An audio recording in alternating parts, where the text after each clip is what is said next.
ถวายเวลาให้ธรรมาภาพพระมหาประสิทธธรรมาภินันโทน้อมนำเอารายการนี้มาอุเอิญเจริญพรมาเป็นปฏิพรให้บรรดาญาติโยมสาธุชนคนดีที่ได้มีโอกาสเปิดวิทยุรับฟังจากรายการเสียงธรรมก่อนรับษาทางสถานีวิทยุแห่งนี้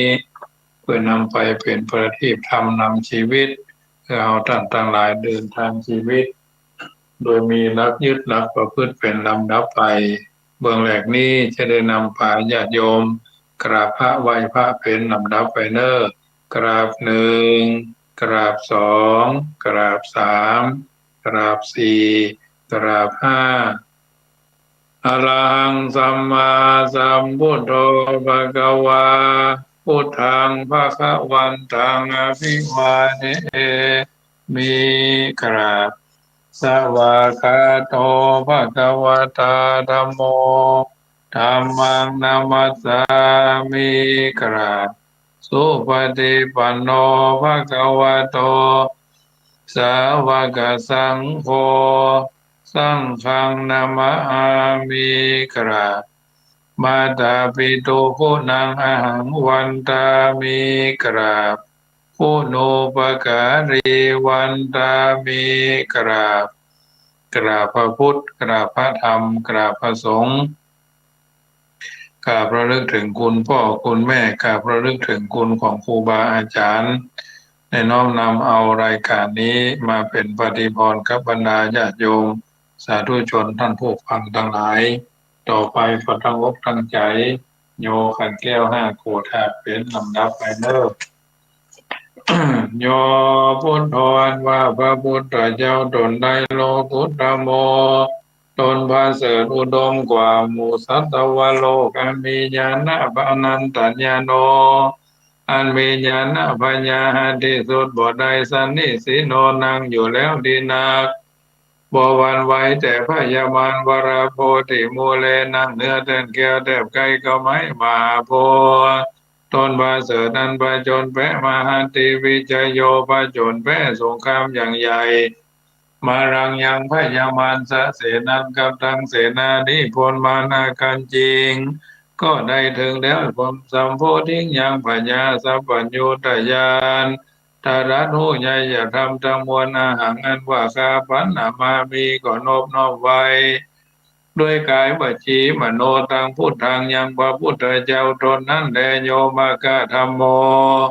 อันว่ามกะธรรมอันใดอัตถังกิโกอันประกอบด้วยองค์แปดประการ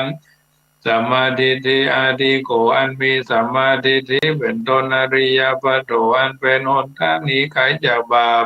อุจุกามโกอันเป็นหนทางเส้นซื่อบุคคลพอเลี้ยวเพื่อเข้าสู่นิพพานอันพ้นจากทุกข์ในวัฏสงสารจะนานังแห่งคนทั้งหลายโหติก็มีแลอะยังมกะธรรมโมอันว่ามกะธรรมอันนี้สันติคโลอันกระทำคือบาปรำงับดับหายทุทัสโสนโยอันมีนัยยะอันควรจะหูจักหันยากนักปานิยานิโกนำสะถือออกจากวัฏสงสารโหติก็มีได้อาหารอันว่าคานามปันนามามีก่อนโน้มน้อมไปด้วยกายวจีมโนตังพุทธังยังภาษธรรมจังธรรมังยังภาษธรรมเจ้านี่แลโยสังโฆอันว่าพระสังฆเจ้าหมู่ใดวิสุทธโธอันบริสุทธิ์จากบาปวราตกินายโยอันควรหับเอาทานอันพาเสริฐแห่งคนและเทวดาทั้งหลายสันตินทริโยอันมีอินทรีย์ทั้งหกระงับดีนักสัพพมราภาหิโนอันมีมาละคือกิเลสละได้เสียแล้วอนาสาวอันหาอาสาวะธรรมบ่ได้สมิธิปโตอันใดถึงแล้วยังความสำเร็จที่บรมวรคุณเดหิเนเกหิโดยหมู่คนทั้งหลายอันมากมุติก็มีแลอาหารอันว่าคาพันนามามีก็นบน้อมไว้ด้วยกายวจีมโนตังสังฆังซึ่งพระสังฆเจ้านั่นแลอาหารอันว่าคานามามีก็นบน้อมไว้พุทธังยังพระพุทธเจ้าตนอาธารัตโนใหญ่อย่าทำทั้งมวลคุณอาสาขรันตังอันมีคุณปันดังน้ำมหาสมุทรอาหารอันว่าคานามามีก็โน้มน้อมไว้ทำบางอย่างพระสัทธรรมเจ้ามุนี รายะเดสิตังอันนั้นว่าบุคานามามิขอนอบน้อมไว้ธรรมังยังพระสัทธรรมเจ้ามุนีราชาเสสิทางอันพระพุทธเจ้าอักเทศนาอาหารอันว่าคานามามีขอนอบน้อมไว้สังฆังยังพระสังฆเจ้ามุนีราชาทัสสาวะคังอันเป็นลูกศิษย์ฟังคำสอนแห่งพระพุทธเจ้าอาหารอันว่าคานามามีขอนอบน้อมไว้กรรมฐานันตายกาจะนิยังครูบาอาจารย์เจ้าอันเป็นกรรมฐานตายกานิพพานามาคูเทสกังอันสำแดงของแห่งนิพพานพุทธบูชาอันวาขียาอันใดบูชายังพระพุทธเจ้ามาเตชะมีเตชะอนุภาวะอันมากธรรมบูชาอันวาขียาอันใดบูชายังพระสัทธรรมเจ้ามาปัญญามีพญาอันมากสังฆบูชาอันวาขีญาได้บูชายังพระสังฆเจ้ามหาโภคามีโภคาสัมปติเข้าของอันมากก็มีแลมายังอันว่าภูคาทั้งหลายพระพระมหาเสขอจงจะได้ทาสนัจจะยังกิญาณหานเมตตายะพุทธสสะยังพระพุทธเจ้าเมตตายะอันจะมาเป็นพระพุทธเจ้าปานาพุทโธอันว่าพระพุทธเจ้าเมตตาโย ตนชื่อเมตยะเทวปูจิโตอันคนและเทวดาทั้งหลายอาภูจาอนุปัชฌโตบ่เกิดมาเตือนยาวตาบใดมายังอันว่าบุคคลทั้งหลายสังสารันโตปิแม่นตัวเดียวไปมาคือตายแล้วเกิดเอากำเนิดหลายทีสังสารเรในวัฏสงสารมัคคะพามหาเสขอจงจะได้ถึงคือว่าขอจะได้เกิดอบายในอบาย ทุกขติคือนรกเป็นเปรตเป็นสัตว์เดรัจฉานยาว่าตราบใดอิมีนาตุปะปุปาราจาการวะกับเมนาโดยกรรมมันได้ปูจาการวะโดยทูปโดยเทียนเขาต่อดอกไม้อันนี้เธอจงเป็นปัจจัยกำโจหือได้นิพพานจงมีแก่ผู้ค้าทั้งหลายโอตุจงมีโนแก่ผู้ค้าทั้งหลายนิจจังเที่ยงแท้แด่เธอ นะโมตัสสะภะคะวะโตอะระหะโตสัมมาสัมพุทธัสสะนะโมตัสสะภะคะวะโตอะระหะโตสัมมาสัมพุทธัสสะนะโมตัสสะภะคะวะโตอะระหะโตสัมมาสัมพุทธัสสะพุทธังสรณังกัจฉามิธัมมังสรณังกัจฉามิสังฆังสรณังกัจฉามิทุติยัมปิพุทธังสรณังกัจฉามิทุติยัมปิธัมมัง สารนังกัจจามิทุติยัมปิสังฆังสารนังกัจจามิตติยัมปิพุทธังสารนังกัจจามิตติยัมปิธัมมังสารนังกัจจามิตติยัมปิสังฆังสารนังกัจจามิสารนากัมมนังพุทโธสัพพัญญูตญาโนธัมโมโรกุตโรนาวาสังโฆมาคาปะระโตจาอิเจตารัตนะตยังเอตัสสะอนุภาเวนะสัพพะอันตรายโยวินาสันตุโนติปิโสภะคะวาละหังสัมมาสัมพุทโธวิจารจรณะสัมปันโนทุกขโตโรกาวิทูอนุตตโรปุริสธรรมสารติสถาเทวมนุษย์สานาพุทโธภะคะวะติสวากาโตภะคะวะตาธัมโมสันติติโกอาคาลิโก เกหิปัสสิโกปนาญิโกปัจจตังเวทิตาโพวิญโยหิติสุปฏิปันโนภะคะวะโตสาวกสังโฆอุจุปฏิปันโนภะคะวะโตสาวกสังโฆยายะปฏิปันโนภะคะวะโตสาวกสังโฆสามีจิปฏิปันโนภะคะวะโตสาวกสังโฆยะติทางจัตตานิพุทธิสายุคานิอัตตาปุริสาภุคลายสาภะคะวะโตสาวกสังโฆ อาหุนายโยปะหุนายโยตักขินายโยอัญชลีกรณีโยอนุตตรังปุญญเขตังโลกัสสาติยันตุนิมิตังอาวะมังกรัญจโยจามานาโบสกุณาสัสสะโตปะปะกะโหตุสุปินังอากันตังพุทธานุภาเวนะวินาสเมนตุยันตุนิมิตังอาวะมังกรัญจโยจามานาโบสกุณาสัสสะโตปะปะกะโหตุสุปินัง อากันตังธรรมานุภาเวนะวินาสเมตุยันตุเนมีตังอาวะมังคารัญจโยจามานะโพสกุณาสัสสะโตปะปะกะโห ตุสุปินังขันตังสังฆานุภาเวนะวินาสเมนตุติปิโสภะคะวะตานะปารมีสัมปันโนตานะอุปปารมีสัมปันโนตานะปรมัตถปารมีสัมปันโนไม่ถีเมตตากรุณามุทิตาอุเบกขาปารมีสัมปันโนอิติปิโสภะคะวะศีลปารมีสัมปันโนศีลอุปปารมีสัมปันโนศีลปรมัตถปารมีสัมปันโนเมตตาไม่ถีกรุณา มุทิตาอุเบกขาปารมีสัมปันโนอิติปิโสภะคะวาปัญญาปารมีสัมปันโนปัญญเนกัมมะอุปปารมีสัมปันโนเนกัมมะปรมาทาปารมีสัมปันโนเมตตาไมตรีกรุณามุทิตาอุเบกขาปารมีสัมปันโนอิติปิโสภะคะวาปัญญาปารมีสัมปันโนปัญญาอุปปารมีสัมปันโนปัญญาปรามาทาปารมีสัมปันโนเมตตาไมตรี กรุณามุทิตาอุเบกขาปาลมีสัมปันโนอิติปิโสภะคะวาวิริยะปารมีสัมปันโนวิริยะอุปปารมีสัมปันโนวิริยะปารามัทธาปารมีสัมปันโนเมตตาไมตรีกรุณามุทิตาอุเบกขาปาลมีสัมปันโนอิติปิโสภะคะวา ขันติปารมีสัมปันโนขันติอุปปารมีสัมปันโนขันติปรามาทาปารมีสัมปันโนเมตตาไมตรีกรุณามุทิตาอุเบกขาปารมีสัมปันโนอิติปิโสภะคะวาสัจจะปารมีสัมปันโนสัจจะอุปปารมีสัมปันโนสัจจะปรามาทาปารมีสัมปันโนเมตตาไมตรีกรุณามุทิตาอุเบกขาปารมีสัมปันโนอิติปิโส ภะคะวะอธิฐานปารมีสัมปันโนอธิฐานะอุปปารมีสัมปันโนอธิฐานะปารมัตถปารมีสัมปันโนเมตตาไมตรีกรุณามุทิตาอุเบกขาปารมีสัมปันโน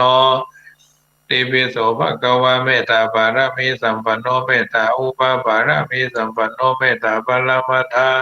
ปารมีสัมปันโนเมตตาไมตรีกรุณามุทิตา อุเบกขาปาลมิสัมปันโนอิติปิโสภะคะวาเมตตาปารมีอุเบกขาปารมีสัมปันโนอุเบกขาอุปปารมีสัมปันโนอุเบกขาปรามาทาปารมีสัมปันโนเมตตาไมตรีกรุณามุทิตาอุเบกขาปารมีสัมปันโนอิติปิโสภะคะวา ทัสสะปารมีสัมปันโนทัสสะอุปปารมีสัมปันโนทัสสะปรมัตถปารมีสัมปันโนเมตตาไมตรีกรุณามุทิตาอุเบกขาปารมีสัมปันโนโสภควาอิติปิติปิโสภควาทานะบารมีสัมปันโนทานะอุปปารมีสัมปันโนทานะปรมัตถบารมี สัมปันโนมหาจยะปากโรวะลาเมนาโทวัตโสธัมมาการระยานาทิวิปัสสนาคาโตโสภะคะวะ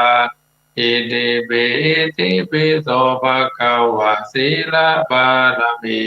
สัมปันโนศีลอุปปารมีสัมปันโน สีราบรามาตาปารามิสัมปันโนมหาจยะปากโรวราเมนะโทมัตตโสธัมมาการระยานาทิวิปัสสนาคาโตโสภะคะวะอิติปิอิติปิโสภะคะวะเนคขมะบารมีสัมปันโน เนคขมาอุปบารมีสัมปันโนเนคขมาบารมัตตาบารมีสัมปันโนมหาจยะปากโรวาราเมนะโทวัตโสธรรมาการรยานาทิวิปัสสนาคาโตโสภะคะวะอิติปิอิติปิโสภะคะวะ วิริยะบารมีสัมปันโนวิริยะอุปบารมีสัมปันโนวิริยะบารมัตถบารมีสัมปันโนมหาจยะภากโรวราเมนะโท วัฏโสธรรมการรยานาทีวิปัสสนากาโทโสภะคะวาอิติปิอิติปิโสภะคะวะขันติบารมีสัมปันโนขันติอุปบารมีสัมปันโนขันติบารมัทธบารมีสัมปันโนมหาจยะภะคะโรวะระเมนาโทวัตโสธรรมการระยานาทีวิปัสสนากาโตโสภะคะวะอิติปิติปิโสภะคะวะสัจจบารมีสัมปันโนสัจจะอุปบารมีสัมปันโนสัจจะปรมัตถบารมีสัมปันโนมหาจยะปะกะโรวะระเมนะโทวัตโสธรรมกันระยานาทิวิปัสสนากาโตโสภะคะวะอิติปิติปิโสภะคะวะอธิฐานะบารมีสัมปันโนอธิฐานะอุปบารมีสัมปันโนอธิฐานะปรมัตถบารมีสัมปันโนมหาจยะปะกะโรวะระเมนะโตวัตโสธรรมการระยานาทีวิปัสสนากาโตโส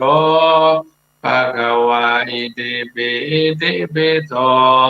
ภะคะวะเมตตาบารมีสัมปันโนเมตตาอุปบารมีสัมปันโนเมตตาบาระมัตตาบารมีสัมปันโนมหาจยะปะคารโรวราเมนะโทวัตโสธรรมการยานาติวิปัสสนากาโตโสภะคะวะอิติปิติปิโสภะคะวะอุเบกขาบารมีสัมปันโนอุเบกขาอุปบารมีสัมปันโนอุเบกขาปรมัตถบารมีสัมปันโนมหาจยะภะคะโรวะระเมนะโทวัตโสธรรมการยานาติวิปัสสนากาโตโสภะคะวะอิติปิติปิโสภะคะวะนาสัมบารมีสัมปันโนตัสสะอุปบารมีสัมปันโนตัสสะปะระมัตถบารมีสัมปันโนมหาจยะปะคะโนวะระเมนะโทวัตโสธรรมขันธยานาทีวิปัสสนากาโตโสภะคะวะอิติปิติปิโสภะคะวะพุทโธอนันตติคุณโนวัตโสภะคะวะ อิติปิวิวัมเปสุตังเอกังสัมมัญญังภะคะวะสาวัตถิยังวิหารติจิตวันเนอนาถบิณฑิกัสสะอาลาเมตระโภภะคะวะภิกขุอามันเตสิภิกขโวติปัฏฐันเตติเตภิกขุภะคะวะโตปัญจโสสุภะคะวะเอตัตถะโวจะเมตตายาภิกขเวเจโตวิมุตติยาเสวิทายา ภาวิตายาพาหุลิกตายาญาณิกตายาวัตุกตายาอนุติตายาปริจิตายาสุสมาลตายาเอกาทัสสานิสังสาปฏิกังสากัตตะเปเอกาทัสสะสุขังสุปฏิสุขังปฏิปุจจตินาภาปะกังสุปินังปัสสติมโน สานังปิโยโหติอมานุสานังปิโยโหติเดวตาระขันตินาตาอาคิวาวิตาวาตตาวากัมมติทุวัตังจิตังสมาธิยาติโมกขวันโนวิโมสิทาติอาสาโมนุโมกาลังกโรตุอุตลังอัปอุตริงอปติวิจันโตภมโรโภปะโหโหติเมตตายาภิกขเว โสโตวิมุตติยาสุวิทายาภาวิทายาปาหุลิกตายาญาณิกตายาวัตุกตายาอนุติตายาปริจิตายาสุสมาลตายา เอกาทัสสานิสังสาปฏิกังคาติอิตามาโพจาภะคะวะอัตตมานา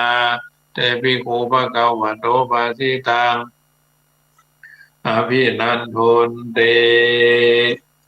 อาหังสุขิโตโหมิอาหังอเวโรโหมิอาหังอภยาปโจโหมิอาหังอนีโคโหมิอาหังสุขีอัตานังปริหารามิอิมินาบุญญากรรมเมนะตานะมายังวาศีละมายังวาภาวนามายังวาอมหากังกัตัวอาสวะขยังนิพพานปัจจโยโอตุโนนิจังยังบุญยังอันว่าบุญอันใดอมหากังแห่งผู้ฆ่าทั้งหลายการตัวอันใดกระทำบ้างเป็นแล้วตานะมายังวาอันใดฮือตานก็ดีศีละมะยังวาอันได้รักษาศีลก็ดีภาวนามะยังวาด้วยอันได้จำเริญภาวนาก็ดีนิพพานาปัจจยโยขอจงเป็นปัจจัยกัมโจฮืออยู่ฮือผู้ฆ่าทั้งหลายพันได้ไปฮอดเวียงแก้วยอดเนรปานอาสวะขยังอันเสี่ยงไปกิเลสธรรมทั้งหลายโหตุจงมีโนแก่ผู้ฆ่าทั้งหลายนิจจังเที่ยงแท้แด่เตอเอาละสาธุชนคนดีได้ฟังการสวดพุทธคุณธรรมคุณสังฆคุณเรียบร้อยต่อไปก็จะอู้ธรรมะเป็นปฏิพรเนอคนเฮาเกิดมามีก้านักควรฟูมฟักสรรสร้างทางสุขสีหากมัวเพลินเกินขานผ่านความดีใหญ่จะมีคุณค่าคำว่าคน แม้จะจนแสนเข็ญเป็นยาจกหากหยิบยกคุณธรรมทำเหตุผลย่อมผ่องพุทธสุดเลิศประเสริฐล้นอันความจนบ่เป็นนามบ่เป็นนามกั้นความดีอันชีวิตร่างกายของชายหญิงว่าความจริงมีโทษประโยชน์หลายหากผู้ใช้ผสมเพราะงมงายย่อมเสียหายกายครับคือยับเยิน ผู้ฉลาดใจเป็นเห็นผู้ฉลาดใจบาสมเพราะงมงายย่อมเสียหายกลายครับคือยับเยินผู้ฉลาดใจเป็นใช้เป็นหันผลก่อสร้างตนคืออนันต์น่าสรรเสริญชีวิตนี้เป็นบุญคุณเหลือเกินให้เจริญแก่ตนคนทั่วไปชีวิตนี้มีหวังยังต้องเกิด รีบทำเถิดความดีย่อมมีผลบุญจะนำตามตนที่คิดชีวิตคนติดตามตนต่อไปในโลกาอยู่ก็ดีไปก็ดีมีประโยชน์ได้สร้างโบสถ์สร้างวัดตามหัตถาได้ช่วยชาติบ้านเมืองเรื่องลือชาได้ฉายาสาธุชนคนดีเอ่ยถ้าชีวิตจิตใจไร้ศีลธรรม จะไฟต่ำสามค่าเสียราศีตามใจตัวขู่เกลือสิ่งราคีเยอะเลยบ่มีคุณค่าน่าเสียดาย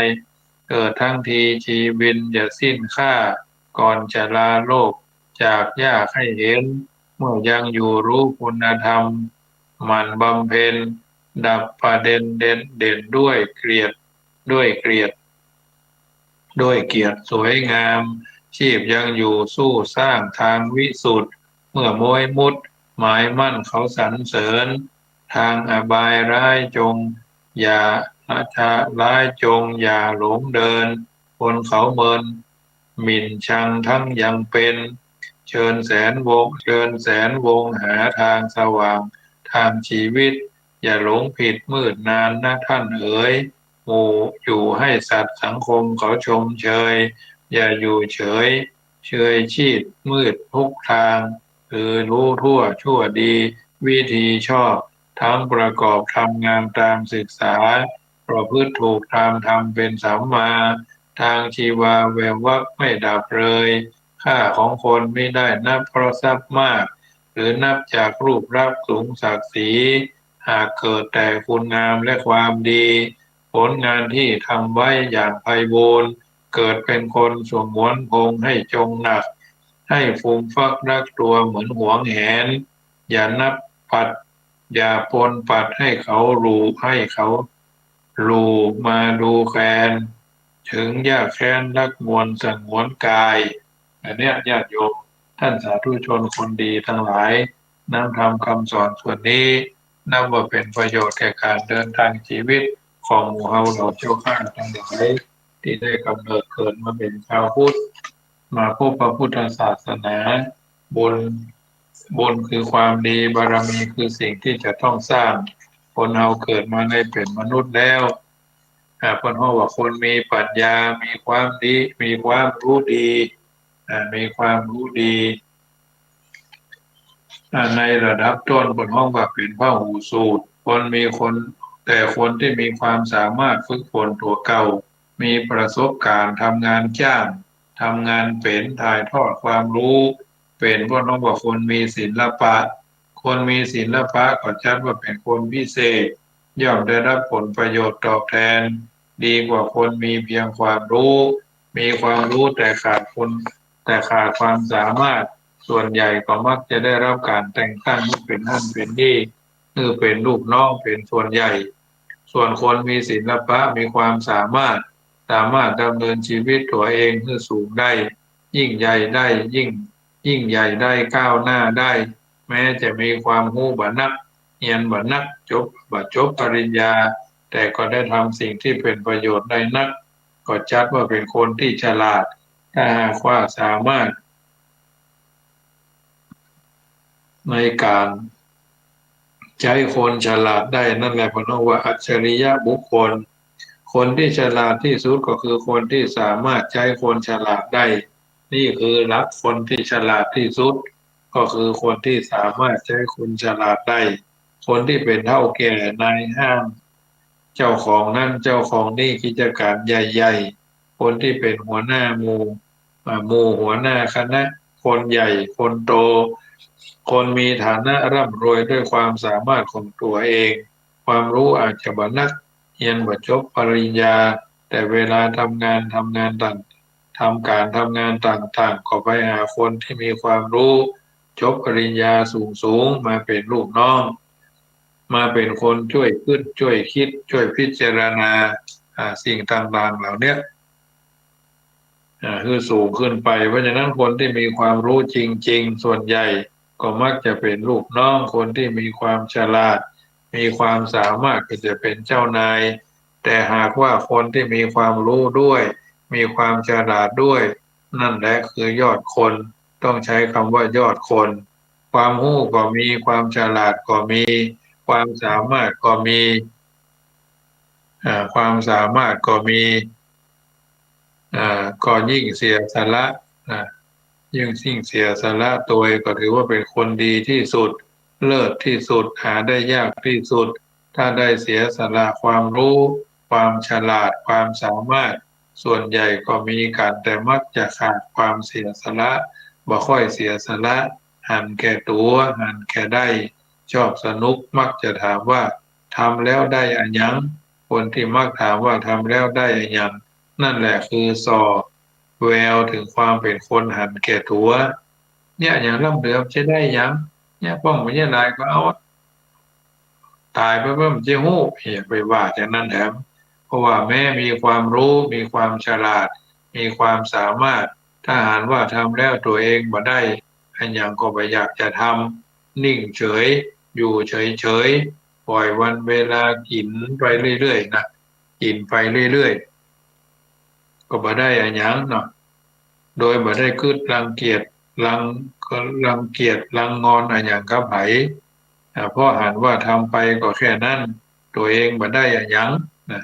ส่วนคนที่มีความสามารถคนที่มีความสามารถมีความเฉลียวฉลาดในการทำก็จะรู้ว่าได้อะหยังบ่ได้อะหยังก็ตามตัวเก่าก็จะต้องตัวเองจะได้หรือไม่ บ่ได้อะหยังก็บ่เป็นหยังก็ขอให้คนอื่นได้เสียสละอย่างนี้แหละเพิ่นฮ้องว่าเป็นยอดคนสมเด็จพระสัมมาสัมพุทธเจ้าของเราท่านทั้งหลายทรงมีความรู้เป็นพระพุทธเจ้า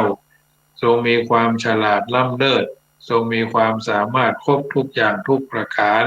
แต่ว่าเด่นที่สุดก็คือทรงเสียสละ ตรัสรู้แล้วแทนที่จะอยู่บ่ได้ยังเสด็จไปหั่นไปนี่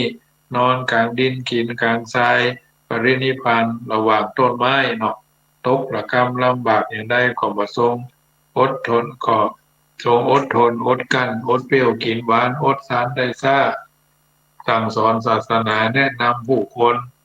คนดีคนให้คนชั่วคนดีเนี่ยแนะนำหมดนำพาคนให้ทำดีประพฤติดีละชั่วทำที่ใจให้หมดจดถึง45 ปีนี่คือปฏิปทานักเสียสละเอาจึงได้เทิดทูนพระองค์ไว้ว่าเป็นพระขวาหรือพระขวันซึ่งแปลว่าผู้เสียสละผู้จำแนกแบกธรรมผู้จำแนกแบ่งธรรมะบัตรณีบัเสียดายเพราะฉะนั้นเราท่านทั้งหลายเคยอยู่ในสังคมแห่งการอยู่ร่วมก็อาจจะเป็นคนที่อยู่ในใกล้ชิดกับคนที่พ้นเสียสละเสียสละอย่างยิ่งชีวิตของเราท่านทั้งหลายก็เช่นเดียวกันธรรมะมีอยู่หลายประการที่จะนำมาอู้แต่มีส่วนหนึ่งเป็นธรรมดาของชีวิตธรรมะที่ท่านสอนมีหลายอย่างหลายประการแต่มีส่วนหนึ่งที่เราจำเป็นจะต้องเอามาพิจารณาเป็นเรื่องธรรมดาของชีวิตของเราทุกคนปกติมนุษย์เราบอกว่าพอใจบอกว่าไม่ยิงว่าตัวผู้ว่าตัวแม่มีทุกคนไปท่านจี้คือหันคำสอนของก็คือพระบาลีที่ได้กล่าวไว้ว่านะมียะมานัสสะพระวันติตานา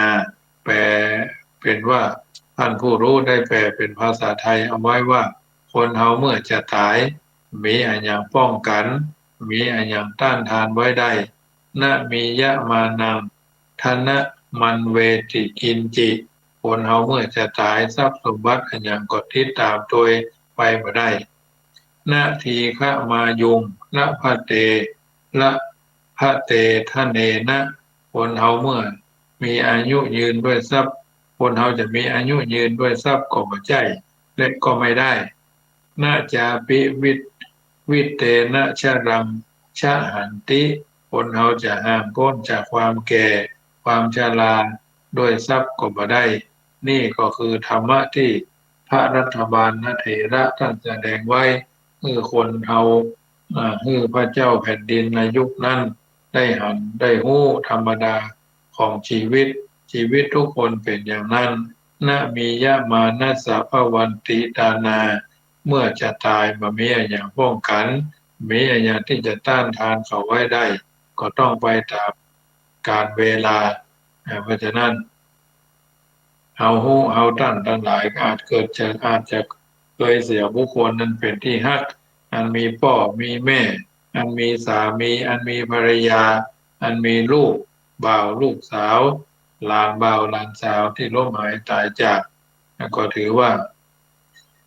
เราท่านทั้งหลายได้ผ่านกันมาเมื่อตายไปแล้วทรัพย์สมบัติอันอย่างก็ติดตามโดยไม่ได้สักคนก็ได้มาได้เลยโบราณได้ทำสิ่งที่เฮาหู้หันไว้ปัจจุบันนี้ก็มีน้อยก็คือก่อนเผาเอาเงินใส่ปากศพเอาเงินซึ่งคนคือผีตายเนาะคนเขาเอาเงินปากผีการเอาเงินใส่ปากผีแล้วก็เผาไปนั่นแหละเป็นการบ่งบอกว่าเขาได้หู้ว่าทรัพย์สมบัติขนาดอมอยู่ในปากแล้วเนี่ยตายแล้วเผาแล้วเงินปากผีก็หล่นอยู่ในเต่าเท่านั้นเองว่ามีทรัพย์สมบัติติดตามตัวเอาไป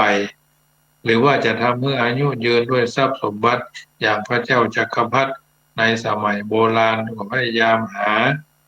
ายาปันปีทำเพื่ออายุยืนอายุปันปีหมื่นปีอย่างนี้เป็นต้นปัจจุบันก็มียาสารพัดชนิดสามารถยืดอายุได้พ้องแต่ก็บ่นัก100 กว่าปีนิดหน่อยก็ไปกันทุกคน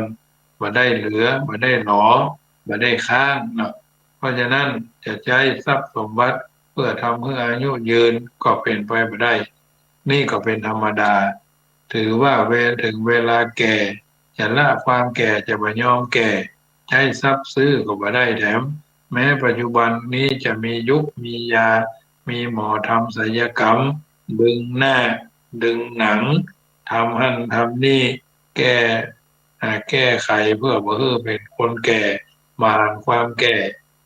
ผมขาวขึ้นมาก็ถอนออกเยอะไปย้อมอย่าไปโกรกเนี้ยเจียวบ่ไหว้อ่าก็ซื้อยาย้อมผมมาเป็นสีดำไปก็มีหรือว่าผิวหนังมันเหี่ยวมันย่นไปตามก็ไปทำศัลยกรรมเนี้ยไปดึงไปทบไปแต่งทำนั่นทำนี่ส่วนใหญ่เมื่อก่อนที่จะไปทำที่ส่วนส่วนใหญ่เมื่อก่อนนี่ทราบว่าจะไปทำต่างประเทศเกาหลีเนาะปัจจุบันนี้ในเมืองไทยก็ทำได้บ้างบางเทื่อก็ทำผิดพลาดแทนที่จะเต่งตึงแทนที่จะน่าดูน่าชมกลับกลายไปทำแหมรูปลักษณ์แหมอย่างหนึ่งอันนี้ก็มีตัวอย่างที่เราหันกับเน่าเมนเป็นต้นออกจากบ้านไปได้อับอายมัดคอตายไปก็มีเยอะอันความชราคือความแก่ก็เป็นไปตามธรรมดาธรรมชาติที่พระรัฐบาลและเถระท่านแสดงไว้คือเพื่อให้เราท่านทั้งหลายได้หันสภาวะความเป็นจริงของชีวิตเป็นธรรมดาของชีวิตจะจะได้บ่ยึดติดบ่ยึดมั่นบ่ได้หลงผิดบ่ได้หลงไหลบ่ได้ข้างใครบ่ได้หลงละเริงถ้าหลงผิดหลงไหลยึดติดมันก็ทำทุกข์เป็นกังวลอยู่ตลอดไปหาความสุขในชีวิตบ่ได้ป้องกันอยู่ร่ำไปบ่มีเวลาที่จะกึดมีเวลาที่จะรู้ตัวเองว่าชีวิตผ่านไปเป็นวันเป็นนาทีเป็นวินาทีเป็นนาทีเป็นชั่วโมงเป็นวันเป็นเดือนเป็นปีเป็นสัปดาห์อย่างก็ว่าไปนะชีวิตผ่านไปมีอย่างที่เป็นประโยชน์พ้องทำอย่างที่จะติดตัวตามตัวเอาไปโดยพ้องบ่มีกึดบ่ได้บ่มีเวลากึดเพราะกึดแต่เพียงว่าจะยังคงอยู่ยังบ่ตายยังบ่แก่มีทรัพย์สมบัติหาความสุขกับทรัพย์สมบัตินั่นจีแต่ชีวิตแท้ที่จริงก็เป็นไปตามธรรมดาเสื่อมไปเสี่ยงไปแล้วก็จากกันไปในที่สุดถ้ามาประมาทมัวเมาอยู่ก็จะบ่ได้ติดอันอย่างบ่มีอันอย่างติดตัวตามตัวไปทรัพย์สมบัติหมุนไว้หาไว้ก็ติดตามไปบ่ได้ไอ้แก้วมาลุนไอ้แก้วมาแซงเอาไปหมดนะทุกสิ่งทุกอย่างหัวรอเมียสวยคนใดตายก่อนก็เอาไว้ให้คนอื่นทับช่วงต่อไปอย่าก็มีอย่าคนมีสติจึงพยายามเนาะพยายามคิดพยายามทำมาอย่างที่เป็นประโยชน์ทำมาอย่างที่จะติดตัวตามตัวตนไปในสัมปรายภาวะภาคหน้าได้นั่นก็คือการทำบุญเสียสละอันการทำบุญก็คือการเสียสละและการเสียสละนั้นต้องเป็นประโยชน์เพราะการเสียสละบางครั้งก็บ่ได้เป็นประโยชน์เสียสละไปในการกินเหล้าเมายาเลี้ยงเพื่อนเลี้ยงฝูงเลี้ยงเจ้าหมูเจ้าจุมเนาะเพื่อนดีก็เพื่อนกินก็มากหลายเพื่อนตายหาไม่ได้เลยนะสัมมาเรเทเมาเสียสละไปในการทำความชั่วผิดพลาด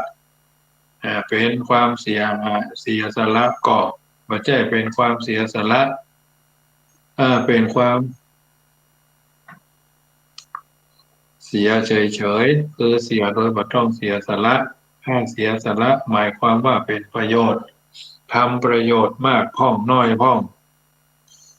ทำเรื่อยไปสะสมเรื่อยไปเป็นบุญเป็นกุศลเรื่อยไปอย่างนี้แหละจึงเป็นประโยชน์เมื่อท่านพระรัฐบาลเถระท่านแสดงธรรมข้อนี้ไว้เพื่อเอาท่านทั้งหลายได้มีสติระลึกได้บรรลืมสั่งสมคุณงามความดีเสียสละเข้าไว้ทรัพย์สมบัติที่มีอยู่ก็จะเกิดประโยชน์เป็นบุญเป็นกุศลชติตามตนไปได้ในสัมปรายภพร่วมท่านผู้มีอุปการะคุณสร้างสรรค์งานพระศาสนาเป็นเวลาเมินบางทีบางครั้งเมื่อเอาท่านทั้งหลายได้รู้ได้เข้าใจในสิ่งนั้นเป็นอรรถธรรมคำสอนในทางพระพุทธศาสนาก็พยายามนำสรรเลือกสรรเก็บเอาสิ่งที่มันเป็นมงคลมาเป็นประทีปธรรมนำชีวิตเราสัตว์ทั้งหลายเดินทางชีวิตโดยมีหลักยึดหลักประพฤติเป็นลำดับไป84,000พระธรรมขันธ์เมื่อเราท่านทั้งหลายมีหลักยึดเป็นลำดับไป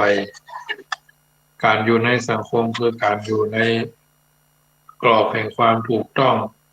บางทีบางครั้งก็ถือว่า เรื่องของการอยู่ในสังคมเราต้องพึ่งพาอาศัยกันการได้อยู่ที่ดีการที่ได้อยู่อาศัยที่ดีมีความเหมาะสมถือว่าเป็นความเป็นส่วนจำเป็นสำหรับการเริ่มต้นที่จะทำชีวิตคู่เนาะชีวิตคู่ต้องดูให้ดีว่าที่ใดควรอยู่บ่ควรอยู่แล้วอยู่แล้วสามารถทำคุณทำประโยชน์เพื่อให้ว่าประเทศอันสมควร บ่ควรอยู่อย่างควรบ่มีค่าต้องรู้จักในการสร้างงานพัฒนางานถือว่างานสร้างคนคนสร้างงานค่าของคนอยู่ที่ผลของงานบ่ใช่เป็นคนของใครบ่ใช้ความรอบคอบตรวจตราที่พักที่อาศัยอยู่นั่นเหมาะสมหรือไม่อย่างใดเขาเรียกดูห่วงจุ้ยสักหน่อยห้องนอนห้องพักบ่จำเป็นต้องใหญ่โตโอโถงเพียงแต่ให้มีความสะอาดน่าอยู่เป็นระเบียบและที่สำคัญก็คือต้องยึดโดยตามที่พระพุทธเจ้าพระองค์ได้ตรัสไว้กับสถานที่อยู่อันปรากฏอยู่ในเนรุชาดกพระไตรปิฎกเล่มที่27ว่าในที่ใดบ่มีการนับถือคนดีมีแต่การดูถูกดูหมิ่นคนดีหรือมีแต่การยกย่องคนเลวคนดีย่อมไปอยู่ในที่นั้นหรือ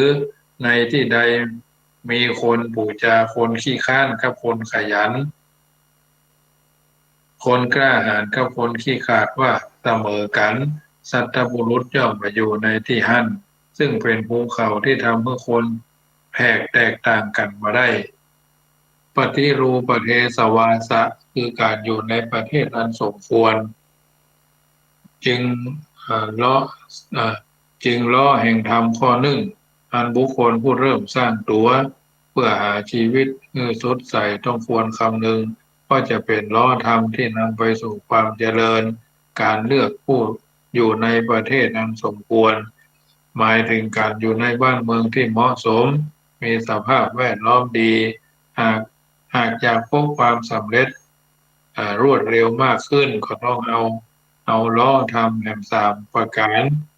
ประกอบเข้าไปโดยคือสัพพุริสะปัสสยสัพพุริสะปัสสยะการคบหาสัตบุรุษคนดีอัตตสัมมาปณิธิการตั้งตนไว้ชอบและบุเพกตบุญญาตาการเป็นผู้ได้ทำคุณงามความดีในชาติปางก่อนท่านมาเป็นรุจจักคือความเป็นผู้ได้ทำคุณงามความดีครับคือล้อนำไปสู่ความเจริญรุ่งเรืองเสมือนล้อนำไปสู่ที่หมายฉะนั้น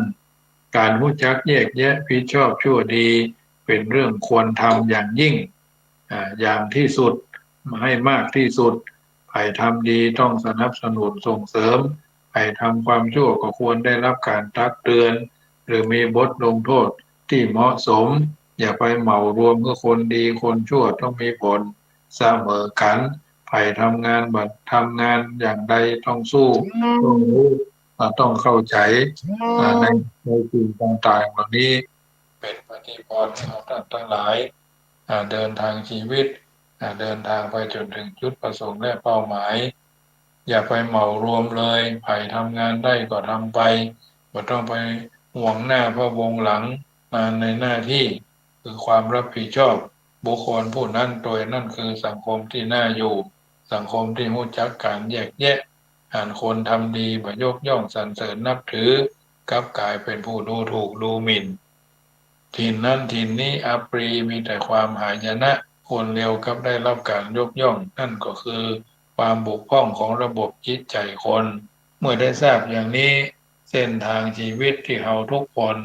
ว่าพ่อจายว่าแม่ยิงว่าลุงกับนำก้อมเท่าชะแลแก่ชรา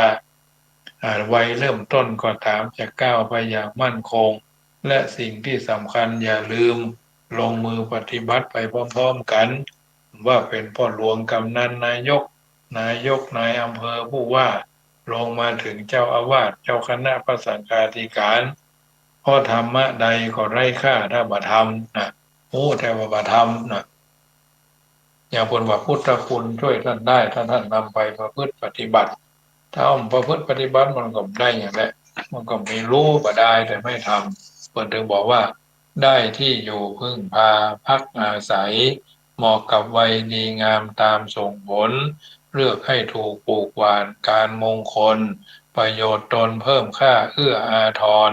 สังคมใดมองคนดีไม่มีเกียรติเป็นเสนียดจันไรให้เดือดร้อนอย่าอยู่ใกล้ควรระวังตั้งสังวรจะเป็นพรนำชีวิตเข้าทิศทางรายการเสียงธรรม ก่อนรับตาประจำเมื่อค่ำยามคืนของวันจันทร์นี้อาตมาภาพพระมหาประสิทธรรมาพี่นันโทผู้เอิญเจริญพรมาให้ท่านทั้งหลายได้ฟังช่วงสุดท้ายก่อนนำรายการจะท่านไปในค่ำคืนของวันจันทร์นี้ก็ขอบอกเอิญเจริญพรเชิญชวนท่านผู้ใจบุญเศรษฐีใจบุญนายทุนใจดีผู้มากบารมีได้ร่วมบุญร่วมกุศลเนื่องด้วยว่าคณะสงฆ์จังหวัดละปูน คณะพ่อค้าประชาชนจังหวัดละปูนอันหมายมีฝ่ายบรรพชิตก็มีพระเดชพระคุณท่านเจ้าคุณพระเทพรัตนนายกเจ้าคณะจังหวัดละปูนเป็นต้นเป็นประธานพร้อมทั้งครูบาอาจารย์รองจังหวัดเจ้าคณะอำเภอตำบลอำเภอเจ้าอาวาสทุกวัดในจังหวัดลำพูนจะได้จัดกิจกรรมธรรมญาตราเดินเทศสันติครูบาเจ้าสรีวิจัยครบรอบ145 ปีชาตการคือวันเกิด11มิถุนาอ่าเดือนหน้านี่แหละคณะสงฆ์เพิ่นก็จะได้เริ่มเดินเทศสันติเดินเทศนาสั่งสอนย้อนยุคสมัยครูบาเจ้าสรีวิจัยเดินทางธรรมญาตรามาแต่ก่อนเพิ่นก็จะได้เริ่มวัดบ้านปางเริ่มตั้งแต่วันที่5 มิถุนาเริ่มจัดกิจกรรมที่วัดบ้านปางแต่ละคืนก่อนจะมีการสวดมนต์ไหว้พระสวดบารมี30 ทัศน์ว่าสวาโตสวาโตพระปัญญาปาลมี30 ทัศน์สวาโตพระปัญญาปาลมีวัดแวดล้อมเป็นต้นนะวันอ่าแต่ละที่วันที่5ที่วัดบ้านปางวันที่6เมื่อแรงถึงวันที่7เมื่อเจ้าที่วัดห้วยละอำเภอตำบลป่าภูอำเภอบ้านโฮงวันที่8ที่วันที่7เมื่อแรงถึงวันที่8เมื่อเจ้าก็ที่วัดบ้านโฮงหลวงวัดที่ครูบาเจ้าสรีวิจัยอุปสมบทเป็กตุวันที่8ภาคแรงจนกระทั่งถึงวันที่9เมื่อเจ้าพักที่วัดพระพุทธบาทตากผ้าอำเภอป่าซางเป็นพระอารามหลวงตัดนั้นไปก็วันที่เก้าเมื่อเจ้าถึง10เมื่อไงก็ที่วัดกูละมักหรือวัดละมณียารามวันที่10เมื่อแรงถึงวันที่11เมื่อไงที่วัดอ่าจามเทวีกูกุฏวันที่11ภาคแรงก็จะได้เคลื่อนขบวนจากวัดจามเทวีร่วม100 ขบวนเนาะจะได้นำปากันเดินเทศสันติเดินไปตั้งแต่วัดจามเทวีไปสู่วัดพระธาตุธริพูนชัยซึ่งเป็นกิจกรรมสุดท้ายเนื่องในโอกาสที่คณะสงฆ์คณะศรัทธา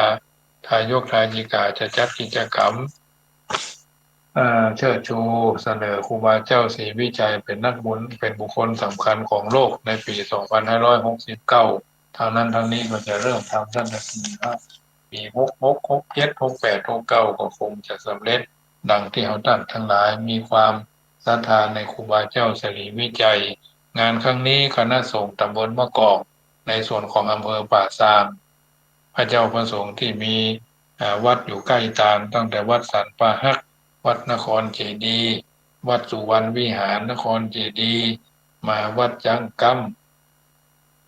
วัดพระพุทธบาทตากผ้าก็ไปวัดป่าตาลไปวัดสะพุงน้อยสะพุงหลวงไปวัดจางเขาน้อยเหนือจางเขาน้อยใต้อินทขินเนี่ยเพื่อก็จะได้มาร่วมรวมกันที่วัดพระพุทธบาทตากผ้านำปลาเอาศรัทธาญาติโยมมาต้องการคนจำนวนเยอะในงานนี้คณะสงฆ์ตำบลมะกอกอันหมายมีอาตมาภาพในฐานะประธานหน่วยอบรมประชาชนประจำตำบลมะกอกก็จะได้จัดอาหารเลี้ยงมันเป็นก๋วยเตี๋ยวปันถ้วยเนาะ99ของบุญละ99 บาทน้ำดื่มน้ำเปล่าหรือน้ำเปล่านี่นะปันขวด99ของบุญละ99 บาทเนาะละหงทานน้ำดื่มน้ำสมุนไพรนะต้มยาต้มเนาะเป็นกาชายเป็นช จักไคเป็นนั่นขิงเนาะเป็นยาสมุนไพรกันโรคนั่นโรคนี่เนาะทำให้อ่าขิงข่าจักไคใบมะกรูดกระเทียมหอมแดงอย่างไม่ได้เอาต้มมาเพื่อญาติโยมได้ดื่มกินแล้วก็แสบคอแพทแพทแพททำให้คอโล่งโปร่งสบายอันนี้เป็นกิจกรรมของคณะสงฆ์โดยอบรมประชาชนประจำตำบลมะกอกอันนี้ก็ผ่านก๊อกผ่านแก้วน้อยๆนะคือท่านต่างหลายได้ดื่มสมุนไพรโดยทั่วกันดอกคำฝอยพ่องกันเฉพาะต้มสูนกันคือเป็นยาอายุวัฒนะขจัดมลภาวะในจิตในใจในเนื้อในตัวในเลือดในยางของเราท่านต่างหลายนี่แหละอันนี้ก็99ของบุญ3 อย่างก๋วยเตี๋ยวปันถ้วยน้ำปันขวดน้ำยาปันก๊อกปันแก้วคือท่านต่างหลายได้รับประทานได้ดื่มได้ฉันกันเต็มที่เลี้ยงเต็มที่บ่กลัวได้เลี้ยงเพราะฉะนั้นสาธุชนพี่น้องตังเชียงใหม่ฟังขึ้น104กึดจะได้ไฟจะเทิงแปลงจะเติงคือขอน้อมขินน้อมตาลกันได้เด้อทำบุญหยาดน้ำมากพวงหลวงหลายจักได้สบายเกิดทุกภายหน้าเข้าดอกบานกินตาลเถิงดอกไม้บานกินตาลม่วนเพราะฉะนั้นนี่ก็แจ้งความประสงค์จำนงหมายได้ที่ถ้าเบอร์โทรศัพท์06154765390615476539แต่สำหรับคืนนี้บ่ต้องโทรเด้อว่างๆก็ให้โทรมาทำบุญก็ได้ปัจจัยมือถือจัดรายการวิทยุเพราะว่าคอมยังบ่มาเด้อเอาไปซ่อมเพิ่นก็จะคงมา1-2 วันนี่แหละก็เร่งเพิ่นให้เอาขึ้นมาไวๆเนาะต้องอาศัยหลวงพ่อท่านพระครูสัมภเวชสุวัฒน์โทรไลน์มาเป็นประจำเกรงใจเพิ่นเหมือนกันเนาะบ่เท่าแต่นั้นญาติโยมจะทำบุญทางธนาคารกรุงไทยกองทุนเผยแผ่ธรรมของวัดจังกำหมายเลขบัญชีก็79800218947980021894ทำบุญหยาดน้ำจักมากปวงหลวงหลายจักได้สบายเกิดสุขภายหน้าเข้าตอกบานกินตาลเถิงดอกไม้บานกินตาลม่วนบุญขินบุญตาลที่เฮาท่านทั้งหลายได้กระทำแล้วแล้วเสียยังเจโตปณิธานไว้ที่ทุกสถานในการทุกเมื่อดังคำว่ากุศลผลบุญตึงบ่ลบลี้จักเป็นผ้าห่มปกเกล้าสาธุชนเป็นเกินกายฟ้ามหากุศลเป็นสำเภายนต์ขี่ข้ามน้ำกว้างบุญกินบุญทานที่หมู่เฮาได้สร้างจักเป็นตุงนำตางจ้องจักบ่ฮือตกลมตกโจมแดนอัตตคัดที่พระพุทธเจ้าบ่เสด็จไปจักเป็นเข้าทิพน้ำทิพปัจจัยติดตัวเฮาไปชาตินี้ชาติหน้าทุกคนทุกท่านสัพปีติโยวิวัจจันตุสัพปะโรโควินัสตุมาเตภวัตวันตรายโยปุโตบังซ้ายธัมโมบังขวาสังโฆบังกายาอะระหังบังเกสาอะระหังพุทโธนะโมพุทธายะอายุวันโนสุ